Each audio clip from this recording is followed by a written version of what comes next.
Hello, good day mga kabayan. Ito na naman ang panibagong upload nito Ilonggo mga kabayan. Oh.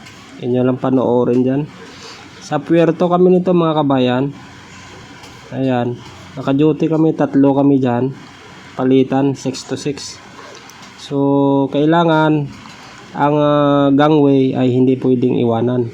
Ang tinatawag na gangway, yung hagdan yan, nakyata ng mga customer. So, kailangan hindi mawala ng tao ang hagdan na yan paakyat kasi baka maakyat ng pirata, delikado. Diba? O ayan, panoorin yung mga kabayan. Rain or shine, na timing, tag-ulan ang pagdating namin. Basang-basa kami dyan. So, pasalamat lang, ay meron na raincoat. Ayan o, parang sisiw lang nakasilong sa mga tubo. Yun lang panoorin kabayan. So maraming salamat.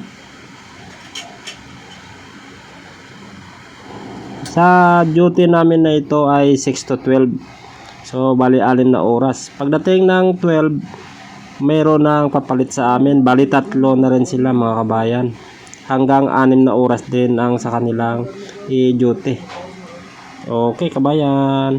Thank you for watching.